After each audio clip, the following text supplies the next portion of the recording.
Bueno amigos, de esta manera continuamos en Inversiones del Sur. Ha llegado el momento de hablar de economía. Todo el análisis semanal con el señor Francisco Cantamuto. Bueno amigos, bienvenidos. Vamos a tener una nota especial hoy. Él es economista, es investigador, amigo del programa, lo hemos entrevistado en varias oportunidades. El señor Francisco Cantamuto. ¿Cómo está, Francisco? Bienvenido. Gracias por compartir, tomarte estos minutos para compartir con nosotros, ¿eh? Hola, ¿cómo están? Bien, bien, excelente, excelente. Francisco, están dando mal todos los índices. El FMI asegura que este año el Producto Bruto Interno de la Argentina caería 2,8 puntos, que la inflación de este 2024 cerraría en alrededor del 150%. A veces la futurología, digamos, falla, esto es verdad. Sin embargo, el presidente tuitea esto, se maneja mucho por Twitter, tuitea esto y lo pone como un logro. Hay algo que realmente eh, a uno, por lo menos, le hace ruido, ¿no? Eh, ¿Vos cómo estás viendo esta situación?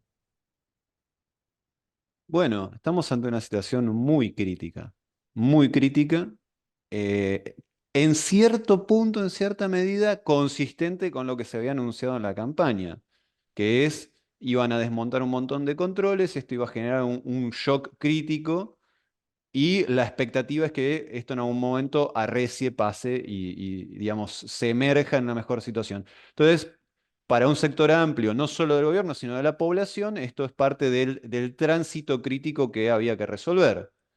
Sobre este escenario empiezan a aparecer severas dudas, ya no planteado desde quienes entendíamos que este no era el camino, sino incluso de sectores que acompañaron y acompañan al gobierno.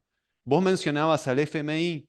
El FMI en la revisión que hizo en enero, pero además también en boca de su primera figura, que es Cristalina Georgieva, recientemente reelecta, y de la economista en jefe, Gita Gopinath, le han señalado que hay una suerte de sobreactuación del ajuste que lo hace poco sostenible. Una cosa es tratar de acomodar las cuentas públicas, cosa que yo creo que casi que no hay economista serio que digan, no, no hay que ordenarlas. Sí, hay que ordenarlas, estamos de acuerdo.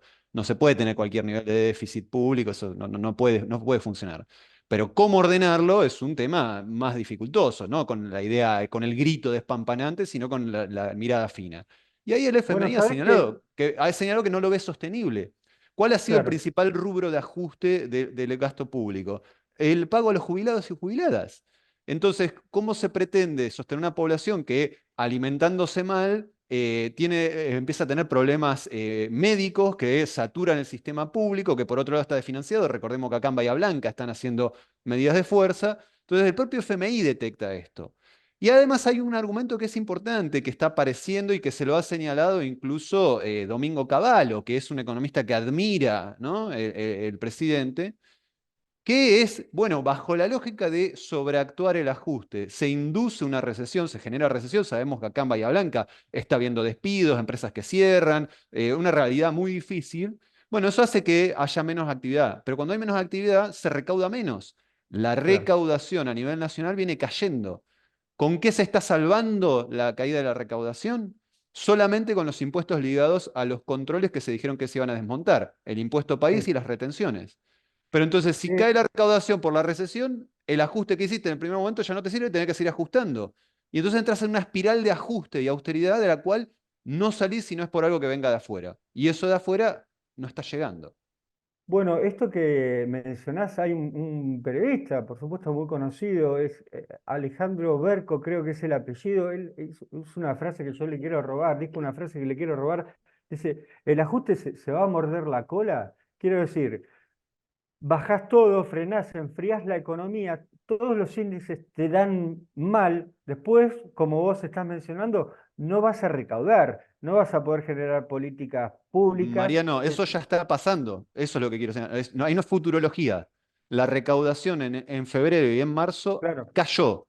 Solamente no cayó todavía más por los impuestos al comercio exterior y por los impuestos país ligados a las operaciones externas. Esto es importante porque parte de la promesa que había hecho el actual presidente era desmontar estos controles. Y no lo puede hacer porque de eso depende que justamente no se muerda aún más la cola, como dice Berkovich, pero es algo sobre lo cual a nivel internacional ha habido advertencias. Yo mencionaba al FMI o a Cavallo por ser sectores afines al gobierno para que no suene una crítica de afuera, de alguien que no le gusta nada. No, de sectores que están más o menos cercanos a las propuestas del presidente. Pero y sobre esto también hay otras dudas, que no solamente vienen por el lado del ajuste, que es la clave. El presidente en campaña señaló, y durante los años previos en calidad de panelista, ¿no? Hablaba de que la inflación es siempre y en todo lugar solamente un fenómeno monetario. ¿Qué decía esto? En una interpretación que no sea ingenua, porque sí, si hablamos de plata es un fenómeno monetario, digamos, que hay de interesante ahí.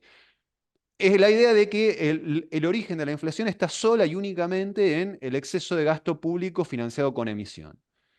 Que había déficit público grande y en parte financiado con emisión, esto es algo que lo hemos charlado un montón Sí, de veces, en parte era cierto, pero no era la única razón. Y ahora en la gestión se está dando cuenta que esto que muchas estábamos diciendo es real. Y sobre esto ha habido varios gestos. Me remito a solo algunos. La negativa a convalidar las paritarias, que es una negociación entre privados. ¿Por qué? Porque está reconociendo que la inflación también tiene un componente de lucha distributiva, de disputa distributiva. La impugnación a los aumentos de las prepagas y hace un mes atrás de las alimenticias, reconociendo que son mercados oligopólicos. Pues claro, sabemos que hay un componente de formación de precio que responde a la estructura del mercado. La negativa a devaluar. ¿Por qué quiere pisar el tipo de cambio? Porque sabe que si devalúa hay una nueva ronda de inflación ligada al tipo de cambio. Entonces también está reconociendo ahí que la inflación también proviene del nivel de tipo de cambio. Lo mismo ocurre con, por ejemplo, haber pospuesto el aumento de las tarifas de gas y electricidad de marzo a abril para tratar de que en marzo le diera mejor el índice. Entonces, si no claramente se... los exportadores se van a sentar, como dicen, arriba del silo bolsa esperando una devaluación. Esto se lo vienen advirtiendo, creo La yo, prensa hace bastante especializada, sí, tiempo. sí, sí, sí. Pero y que yo acá no estoy haciendo un juicio de valor, ¿eh? Como empresario No, ligado a ese sector, si estás viendo que vas a ganar más, ¿por qué lo vas a vender antes? Hay una estructura de incentivos que es inconsistente. Y si se devalúa para atender a esto, entonces vamos a tener un problema porque va a haber una nueva ronda inflacionaria. Acá hay un problema y quiero señalar esto. Hay una incomprensión de parte del Ministerio de Economía. Luis Caputo no tiene experiencia gestionando la economía real. Es un sujeto que ha vivido toda su vida profesional en calidad de operador financiero, ¿sí? Se dedica a esto. Y su promesa, lo que publicaba antes de asumir como ministro los meses anteriores, decía que para poder estabilizar esto necesitaba recaudar unos 15.000 millones de dólares. Eso fue lo que fue a buscar ahora a Washington, que viajó esta semana. Hasta ahora esa plata no está apareciendo, o sea, no está cumpliendo ni siquiera su propia tarea, y esto tiene que ver con que Caputo, cuando estuvo trabajando bajo la gestión de Cambiemos, prometió lo mismo, entre 2016 y 2017 logró generar rendimientos muy elevados para las finanzas, pero luego fue el responsable de la caída en pique del 2018 y 2019 que dejó atrapado a grandes fondos de inversión. Y los fondos de inversión no son sonsos, tienen registro de esto. Entonces dicen, muchacho Caputo, ¿por qué ahora no nos va a pasar lo mismo? ¿Qué claro, nos garantiza que usted exactamente. nos va a dejar salir y obtener la rentabilidad?